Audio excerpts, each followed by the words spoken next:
말씀을 시작하겠습니다. 20절 말씀, 내가 그리스도와 함께, 시작. 내가 그리스도와 함께 십자가에 못 박혔나니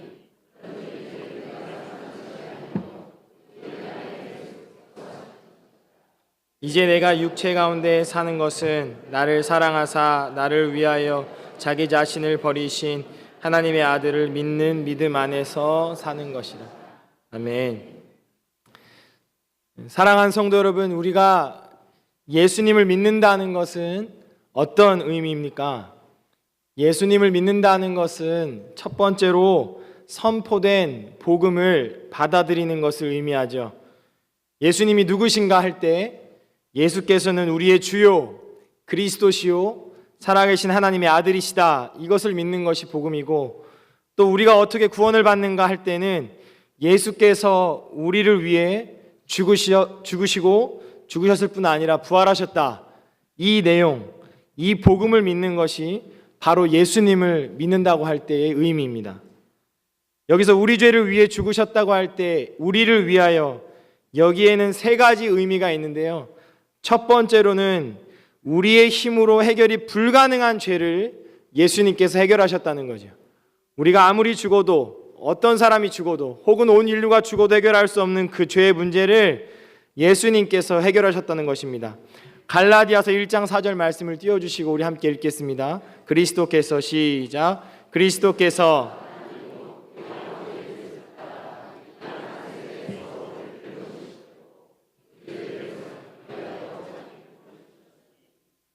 이 악한 세대에서 우리를 건지시려고, 우리를 대속하기 위해서, 우리가 할 수 없기 때문에 예수님의 몸을 주셨다는 것이죠. 로마서 8장 3절 4절도 띄워주시고 같이 읽겠습니다. 율법이, 시작. 율법이 육신으로 말미암아 연약하여 할 수 없는 그것을 하나님은 하시나니 곧 죄로 말미암아 자기 아들을 죄 있는 육신의 모양으로 보내어 육신의 죄를 정하사 육신을 따르지 않고 그 영을 따라 행하는 우리에게 율법의 요구가 이루어지게 하려 하심이니라. 아멘. 정리가 되셨죠? 첫 번째로 우리가 할 수 없는 것을 하셨다는 것이고, 두 번째로는 우리를 대신해서, 그러니까 우리를 위하여의 두 번째 뜻은 우리를 대신해서 형벌을 받으셨다는 거예요. 무슨 말입니까? 십자가의 죽음은 바로 저와 여러분이 당해야 될 벌이었죠. 그런데 예수께서 우리의 죄를 대신 받으셨다는 거예요. 대신. 이사야 53장 5절 6절 말씀도 띄워주시고 같이 읽겠습니다. 이사야, 이거는 안 띄웠군, 죄송합니다. 제가 읽어드리겠습니다. 그가 찔림은 우리의 허물 때문이요 그가 상함은 우리의 죄악 때문이라. 그가 징계를 받음으로 우리는 평화를 누리고 그가 채찍에 맞음으로 우리는 나음을 받았도다. 우리는 다 양 같아서 그릇 행하여 각기 제 길로 갔거늘 여호와께서는 우리 모두의 죄악을 그에게 담당시키셨도다. 우리는 다 양 같아서, 그렇죠? 다 주님 말을 듣지 않아요. 여전히 안 들을 때도 있어요. 그래서 그런 우리를 대신해서 예수께서 우리가 받아야 될 형벌을 대신 받으셨다는 거고요. 세 번째 의미가 오늘 중요한데, 이것은 우리를 대표해서 받으신 것입니다. 무슨 차이가 있냐면, 대신해서 받은 것과 대표해서 받은 것 차이는 우리의 죽음이 예수님의 죽음 속에 담기게 됐다는 거죠. 예수님께서 우리를 대표해서 죽으셨기 때문에 그 죽으심 속에 우리의 죄도 죽었다는 것입니다. 그 결과 우리가 예수 그리스도와 함께 십자가에 죽었다고 오늘 아까 같이 읽었죠. 그러니까 얼마나 감사합니까?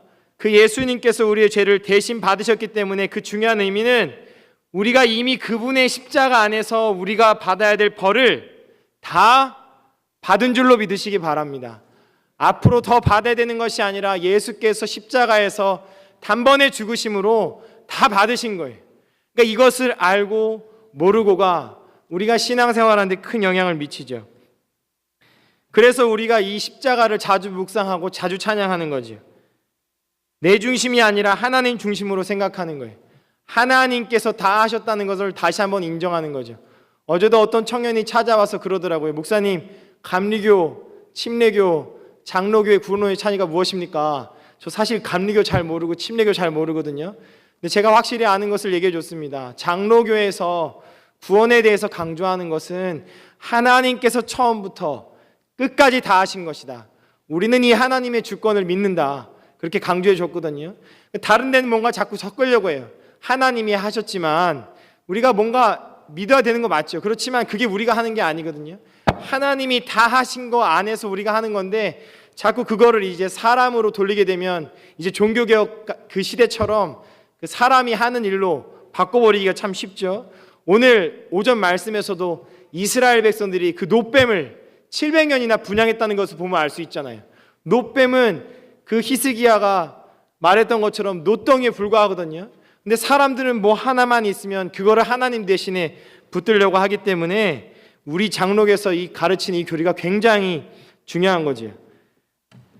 복음의 핵심에 대해서 할 때 가장 중요한 것이 그리스도와의 연합인데, 내가 그리스도 안에 있고 그리스도가 내 안에 계시다. 이것을 오늘 말씀에서 강조하고 있거든요. 사람은 무엇을 담게 되어 있어요. 누군가를 담게 되어 있는 그릇으로 하나님께서 만드셨는데, 원래 하나님이 창조하셨을 때는 우리 안에 누가 있었어요? 하나님께서 계셨죠. 하나님의 형상이 있었어요.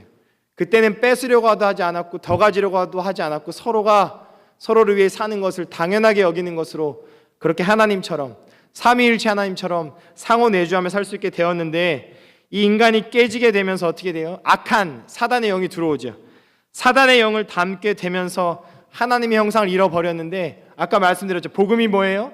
예수께서 우리를 위하여 십자가를 지심으로 우리의 형벌을 다 받으셔서 그것을 믿기만 하면 이제 우리 안에 예수께서 사신다는 거예요. 내 안에 계신 그리스도, 오늘 말씀 제목인데 한번 저를 따라해 주세요. 내 안에 계신 그리스도. 내 안에 계신 그리스도가 복음의 핵심입니다. 우리 옆에 분들이 한번 인사하시겠습니다. 당신 안에 예수께서 계십니다. 할렐루야. 여러분 정말 믿으십니까? 오늘 말씀의 핵심이에요. 우리 안에 예수께서 계시다는 것이 복음입니다. 그냥 예수님이 우리를 위해서 구원 죽으시고 부활하셨다 그것이 아니라, 그로 인해서 이제 예수께서 우리 안에 계신 게 기쁜 거예요. 기쁘고 기쁘도다가 그래서 기쁜 거죠. 하나님을 인식하게 되고 하나님의 사랑을 알게 되는 것, 이것이 믿음인 거예요. 우리가 열심히 사는 것, 이게 믿음의 첫 번째 요소가 아니라 예수께서 내 안에 계시게 되어서 우리가 열심히 살게 되는 것이죠. 이것을 알고 이것을 믿는 것이 분명한 변화이고 거듭남이죠. 이게 무슨 말이냐면요, 우리가 이걸 깨달을 때 이걸 인식론적 변화라고 하거든요. 우리의 인식으로 깨닫는 거예요. 그런데 인식론적으로 모를 수가 있습니다. 내가 변화되었는데 내 안에 예수께서 계신데 내가 혹 모를 때가 있어요. 그런데 여러분, 미운 오리 새끼 아시죠? 미운 오리 새끼가 처음에 자기가 오리인 줄 알고 살았지만 나중에 어떻게 돼요? 백조가 돼서 날아가잖아요. 오리는 날지 못하는데. 그 백조 새끼는 원래 백조였지만, 몰랐지만 분명히 백조였기 때문에 날아갈 수 있었어요. 마찬가지로 우리는 잘 모를 수 있고 오늘이지 알 수도 있는 거죠. 그런데 우리의 인식과는 무관하게 우리가 하나님께서, 예수께서 계시면 이미 예수님께서 계신 거예요. 어떻게 알 수 있어요? 우리가 좋아하는 찬양, 성경에 어떻게 돼 있다고요? 써있네. 지금은 쓰였네로 바뀌었는데 써있는 거죠. 나는 잘 안 믿어질 때가 있어요. 왜요? 자꾸 헷갈리거든요. 예수님 믿는 사람이 왜 이럴까? 예수님 믿는 아들이라고 하면서, 예수님 믿는 딸이라고 하면서 난 도대체 왜 이럴까? 정말 내 안에 예수님께서 계신 것이 맞나? 우리가 의심스러울 때가 많은데, 중요한 건 뭐예요? 성경에 써 있는 게 중요한 거예요. 하나님이 말씀하신 것이 중요한 거죠. 흔히 내 안에 계신 그리스도 때문에 이제 우리도 예수님처럼 살아갈 수 있다고 고백할 때가 있죠. 그거는 내 안에 계신 그리스도께서 그렇게 하시는 거예요. 내가 하는 게 아닙니다. 제가 아까 전에 장로교 교리에 가장 중요한 거 말씀드렸죠. 하나님의 주권, 하나님이 하시는 줄 믿으시기 바랍니다. 내가 잘하는 게 아니에요. 내가 지금 성숙해지는 게 아니라 내 안에 예수께서 그런 일을 행해 주신 거예요. 내 안에 착한 일을 시작하신 예수께서 끝까지 하시는 게 우리 장로교 교리의 핵심이거든요. 그런데 아까도 말씀드렸죠. 한 가지 문제가 있죠. 내 안에 예수님을 모시고 있으면서도 우리가 자꾸 순종하지 않아요. 근데 하나님이 어떻게 하세요? 억지로 다루시지 않죠. 시간이 정말 오래 걸릴 때가 있어요. 모세도 40년, 80년 지나서야 이제 부름을 받잖아요. 우리는 좀 급해서 빨리빨리 변하면 좋겠는데, 여러분 자녀 키워보셨잖아요. 절대 빨리 안 바뀝니다. 조금씩 바뀌다 보면 어느새 얘가 또 자녀 노릇을 하고 있잖아요. 마찬가지로 하나님께서도 하시는 방법은, 물론 강권적으로 역사하실 때가 없는 것은 아니지만 일반적으로는 어떻게 하세요? 우리를 감화시키시고 설득하시고 인내하시고 사랑해 주시는 방법으로 가죠. 그런데 문제는 많은 분들이 예수님을 믿고 난 뒤에 자신의 삶에, 이 정체성에 내 안에 예수께서 계시다는 걸 자꾸 잊어버려요. 내가 뭔가 잘못하면 예수님이 떠나가시고, 내가 뭔가 잘하면 예수님이 충만하시고, 이렇게 생각한다고요. 근데 그런 게 아니에요.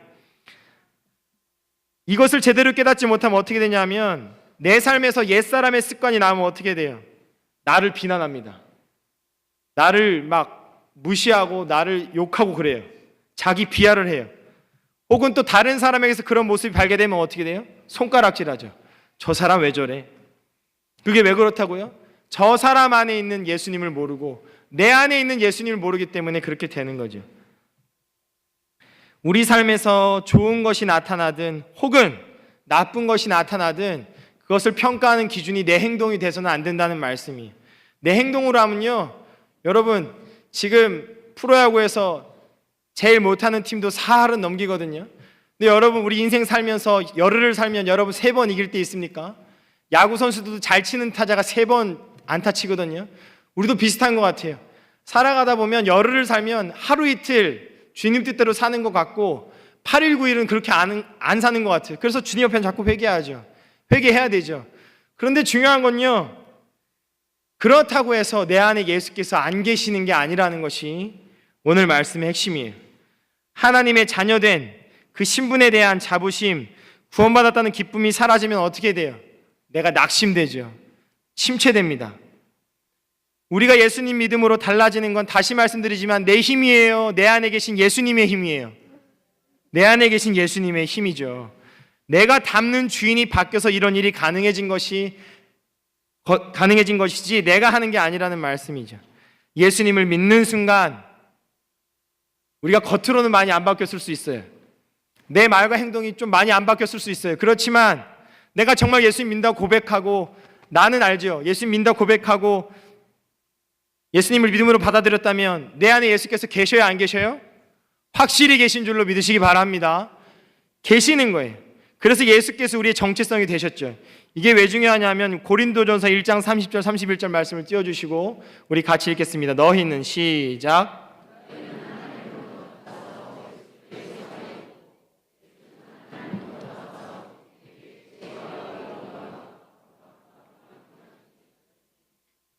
계속 읽어주세요. 기록된 바 시작. 기록된 바 자랑하는 자는 주 안에서 자랑하라 함과 같게 하려 함이라. 아멘. 여기서 지금 제가 설명드리려고 하는 강조점은 예수께서는 이미 의와 거룩과 사랑 자체이시라는 거예요. 내 안에 계신 그 질그릇에 담긴 보배라 그러잖아요. 나는 질그릇과 같지만 내 안에 계신 예수는 보석과 같다는 거죠. 중고등부 수련회 때도 이 본문 가지고 설교했었거든요. 그때는 이제 농구 선수 스테판 커리를 말씀드렸는데 잘 모르시는 분들 계실 것 같아서, 여러분 축구 선수 중에 지금 세계 제일 유명한 선수가 메시랑 호날두입니다. 물론 더 잘하는 선수들이 점점 나오고 있긴 한데 아직까지는 메시랑 호날두가 잘해요. 그리고 여기 아마 축구 잘하시는 분들 계실 거예요. 근데 여러분들 아시죠? 메시랑 호날두가 아니라요, 대학교 학생 축구 후보 선수만 와도요, 지금 우리가 어떻게 편을 먹고 해도요, 그 사람이 속한 팀이 거의 이깁니다. 만약에 메시랑 호날두가 오면 당연히 그 팀이 이기고요. 무슨 말이에요? 메시랑 호날두는 비교도 안 되는 예수께서 내 안에 계신다면, 예수와 연합했다면 그보다 더 귀한 사실이 있을까요? 오늘 아침에도 장로님 기도하실 때 먼저 하나님 찾잖아요. 하나님의 이름을 부르고 하나님을 높이잖아요. 그럼 우리 마음이 어떻게 돼요? 편안해지죠. 하나님을 높이고 하나님과 연합되면 그것으로 된 거예요. 근데 하나님이 사라지고 우리의 공로가 나오면 어떻게 돼요? 경쟁이 시작되고 다툼이 시작되고 안식이 사라지죠. 이것을 깨닫지 못할 때 우리는 자꾸만 내 자신이 의로워지고 내 자신이 거룩해져야 되는 것으로 착각해요. 이렇게 착각할 때 또 열심히 하게 되기도 하거든요. 그런데 그렇게 하다 보면 어떻게 된다고요? 지치게 돼요. 내 힘으로 하면. 내 안에 이미 훌륭하신 보배이신 예수께서 계셔서 그분을 의지하면 쉽게 할 수 있는데, 그 예수님을 잊어버리고 내 힘으로 하면 안 된다고 오늘도 말씀드렸죠. 하나님의 눈이 중요한 거예요. 하나님 앞에서 하나님을 의지하는 것처럼 내 안에 계신 예수님을 의지해야 된다는 거죠. 오늘 본문 갈라디아서 2장 20절 말씀 한 번 더 읽겠습니다. 내가 그리스도와 함께. 시작.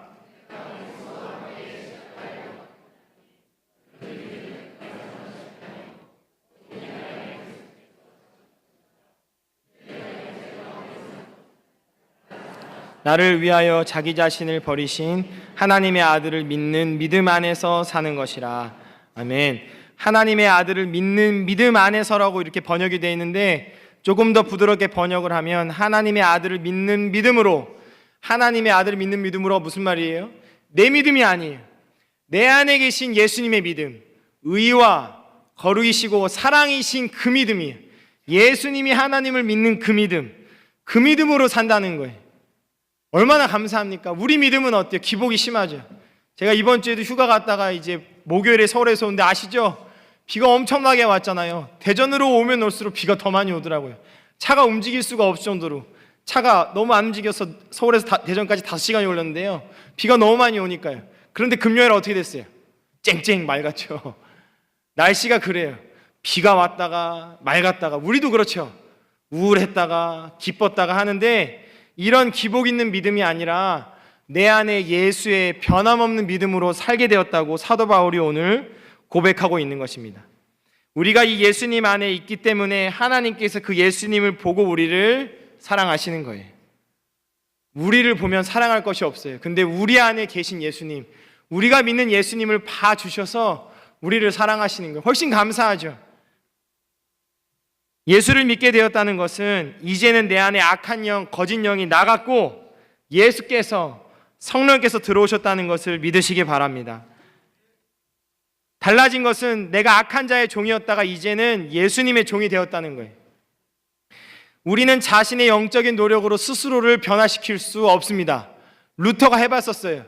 루터가 정말 그 성당에서 시키는 대로, 교황이 시킨 대로 다 해봤는데 평안이 없었죠. 그랬는데 오직 의인은 믿음으로 산다, 이 말씀으로 자유와 평안을 얻고 종교 개혁을 하게 되잖아요. 우리는 이 보배이신 예수님께서 하시는 일을 받는 거예요. 마치 태양이 달을 비춰서 반사하는 것처럼 예수께서 하시는 거 우리가 받을 때 하나님의 영광을 드러내는 하나님의 형상으로 살아가게 되는 거죠. 그러므로 우리는 우리 자신의 자아에 초점을 맞추면 안 돼요. 내 공로, 내 의에 초점을 맞추면 안 되고 나의 전부이며 나의 새로운 인격이 되신 이 예수님께 초점을 맞춰야 되는 거죠. 지금이 그런 시간이죠. 우리가 찬양하는 시간이 그런 시간이죠. 자꾸 예수님께 초점을 맞추는 거예요. 자꾸 우린 나사가 풀어지거든요. 예수님 바라봤다가 베드로처럼, 그렇죠? 예수님 바라볼 때는 잘 걸어가다가 예수님 안 바라볼 때 풍덩 빠졌다가 예수님 또 손 잡아주시고, 이게 반복이 되거든요. 그렇게 살다 보니까 이런 예수님과 세상 사이에서 우리가 날마다 죽게 되잖아요. 작은 죽음들이 있게 돼요. 우리가 이미 십자가에서 죽었지만 여전히 옛 습관이 남아있고 옛 죄가 남아있어서 날마다 우리가 죽으며 살기 때문에 너무 힘들어요. 사도 바울의 고백은 참으로 옳습니다. 이게 사는 게 쉽지가 않습니다. 세상과 예수님 사이에 끼어 사는 게 쉽지가 않아서 사도 바울도 할 수만 있으면 내가 빨리 하나님 나라 가고 싶은데 사랑하는 성도들을 위해서 지금 사역한다 그러잖아요. 그런데 이때에도 이 작은 죽음들로 인해서 고통스러울 때도 어떻게 된다고요? 예수님을 붙잡는 저와 여러분 되시기를 주님의 이름으로 축복합니다. 내가 주관적으로 느끼는 감정이 중요한 게 아니에요. 내가 지금 예수님을 제대로 믿고 있나 안 믿고 있나, 이건 내가 느끼는 감정은 어떻다 그랬어요? 기복이 심하다 그랬죠. 제가 이렇게 자세히 이제 이렇게 운전을 하면서 이렇게 들어보고 하면요, 다들 그러신 것 같아요. 권사님들도 그러실 때 있고 장로님들도 그러실 때 있고 다들, 저도 목사이지만 그럴 때가 있거든요. 기복이 심해요. 내가 정말 예수님 믿는 게 맞나 고민할 때가 있는데, 오늘부터는 이제 확실하게 성경에 어떻게 돼 있다고요? 써 있다고요. 성경에 써 있고 이 말씀은 세상에 없어져도 없어지지 않는다 그랬어요. 하나님께서 약속하신 거예요. 우리는 내가 확신하기를 바라고 내가 기뻐하기를 바라죠. 신앙생활하면서 아까 말씀드렸잖아요. 3할도 못 치면서 막 8할이 되기를 바라고 9할이 되기를 바래요. 우리 이상이 높잖아요. 할 수 있을 것 같아요. 근데 여러분 아시죠? 이 예배당문 밖에 나서면 우리의 말이 어떻습니까? 우리의 행동이 어떻습니까? 잘 변화되지 않는 부분이 많죠. 그리고 우리의 표정은 어떻습니까? 우리가 늘 웃으며 사나요? 그렇지 않아요. 저도 웃는 사진 많이 올리지만 늘 웃고만 살 수는 없어요. 그리고 안 웃는 시간이 더 많죠. 그럼 어떻게 할 건가 이거죠. 인생에서 10일을 살 때 3일도 제대로 기쁘게 못 산다고 하면 나머지 6, 7일은 계속 패배감에 젖어 살아야 할까요? 그렇지 않다는 거죠. 오늘 말씀을 보시면 영적인 느낌과 평안, 그 충만한 느낌 이런 건 좋은 거예요. 나쁜 것은 아닙니다. 하지만 이것이 늘 지속될 수 없다는 것은 인정해야 된다는 거죠. 우리의 약함을 인정해야 된다는 거예요. 나의 주관적 느낌보다는 하나님의 말씀, 이 말씀 위에 굳건하게 서는 저와 여러분 되시기를 주님의 이름으로 축복합니다. 오직 예수님밖에 그래서 없는 거예요. 내 기쁨이나 내 기분은 기복이 심해요. 내 공로나 내 컨디션은 기복이 심해요. 어제도 우리 윤순혜 권사님이 하나님 부르셔서 우리가 장례를 치렀지만 이제 4년이 제가 사역한 지났는데 저도 포함해서 우리 모두가 이제 4년을 늙었잖아요. 많이 달라지셨어요. 조금씩 다 한 분 한 분 제가 다 봤어요. 근데 저를 포함해서 모든 분들이 조금씩 다 바뀌셨어요. 한 분도 예외 없이. 우리가 인사할 때는 아유 정말 변한 게 하나도 없어요. 그렇게 보이기도 하지만 실제로는 어떻게 돼요? 하루하루가 다르죠. 1년이 달라요. 정말 인생의 소망을 우리에게 둘 수가 없죠. 그래서 예수님밖에 없다고 기도하는 거 아니겠습니까? 그러면 우리가 어떻게 해야 돼요? 말씀 속에서 이렇게 예수님을 확인할 때 그것으로 만족하시기를 주님의 이름으로 축복합니다. 이제는 내가 사는 것이 아니고 내 안에 계신 그리스도께서 사시니까 이제는 괜찮은 거예요. 이것을 모르면 어떻게 돼요? 우리는 또 끊임없이 구원의 증거를 찾고 믿음의 증거를 찾아요. 어떻게 찾아요? 나의 헌금 생활, 나의 신앙 생활, 나의 주일 성수에서 찾는데 그것도 중요하지만 그게 먼저가 아니라고요. 먼저는 내 안에 계신 그리스도를 내가 만족하고 있는가? 나와 함께 하시는 예수님 때문에 내가 기뻐하고 있는가? 내가 찬양할 때 정말 예수님을 높이고 있는가? 이것을 보는 게 먼저라는 거지. 사람들은 대개 어때요? 종교적 열정과 활동이 많은 교회를 선호하죠. 정력적으로 활동하는 교회, 그런 목사님들이 인정을 받는 경우가 많고 교회에서 프로그램이 많거나 혹은 외적으로 팽창하거나 겉으로 뜨거운 열기가 느껴질 때가 있죠. 그래서 그런 교회에 사람이 또 몰릴 수도 있거든요. 근데 여러분, 진짜 예수님을 믿고 예수께서 함께 하신다는 것을 믿는 사람 안에는 조용하지만 내적인 확신이 있다는 것을 믿으시기 바랍니다. 그리고 저와 여러분이 그렇게 조용하지만 내적인 확신 가운데 일평생 거하는 주님의 자녀들이 되기를 주님의 이름으로 축복합니다. 필요해요. 우리도 때로는 이렇게 찬양도 뜨겁게 할 필요가 있고 기도도 뜨겁게 할 필요가 있는데 중요한 건 그보다 훨씬 중요한 것은 우리 안에 그리스도가 계시니까 괜찮다는 거죠. 열흘을 살 때 7, 8일 우리가 힘들거든요. 그때 예수님이 필요한 거예요. 우리가 잘 살 때는 오히려 예수님을 잘 안 찾아요. 내가 하는 것처럼 하고 아 주님 감사합니다 하는데 그때 들려지는 말씀은 뭐예요? 선줄로 생각하는 자는 넘어질까 조심하라죠. 막 내가 하는 것처럼 해요. 그런데 오히려 넘어질 때 은혜가 있죠. 아 내가 하는 게 아니구나. 다시 예수님 의지해야지. 말씀을 정리하겠습니다. 내 안에 그리스도께서 사신 것이라 우리가 이 말씀으로 오늘 나누었는데 내 안에 그리스도께 사신 것이라 이것이 바로 나는 누구인가에 대한 성경의 답입니다. 이것이 바로 하나님 앞에서 우리의 정체성인 거죠. 이것을 이제는 나의 정체성으로 확실하게 받아들이시기를 바랍니다. 내 안에 계신 예수님을 항상 확인하시기 바랍니다. 그래서 그분을 조용히 믿고 그분을 끊임없이 의지하고 예수님이 아니면 내가 아무것도 아님을 고백하시기 바래요. 우리 중고등부 수련회 때 남웅영 간사님 마지막 설교하실 때 그렇게 말씀하셨거든요. 돈이, 명예가, 권력이 우리를 지켜줄 수 없는 이유는 뭐예요? 죽을 때 아무것도 못 가져가요. 죽을 때 10원 한 장 못 가져갑니다. 돈 못 가져가요. 명예도 못 가져가요. 심지어 돈, 명예, 권력 같은 건요 인생의 마지막이 아니라 언제든지도 없어질 수 있죠. 그러면 우리가 붙들 건 뭐예요? 내 안에 계신 그리스도. 이 그리스도를 믿을 때 때로는 느려 보이고 때로는 패배감이 들고 때로는 내 자신이 무기력하게 보일지라도 마침내 내 안에 계신 그리스도께서 그 시작하셨던 착한 일을 다 이루실 것을 믿고 이제는 좀 느긋하게 사시기를 주님의 이름으로 축복합니다. 이것이 바로 내 안에 예수께서 사시는 삶이고, 이것이 바로 내 안에 계신 예수님의 믿음으로 사는 삶입니다. 기도하겠습니다. 하나님 감사합니다. 우리 안에 예수께서 거하게 하시고 우리가 예수님과 함께 죽고 예수님과 함께 살게 하신 것을 감사합니다. 하나님, 우리 너무나 부족합니다. 너무나 약합니다. 주님 앞에 정직하게 섰을 때 주님 앞에 나의 의의를 내세울 자 아무도 없습니다.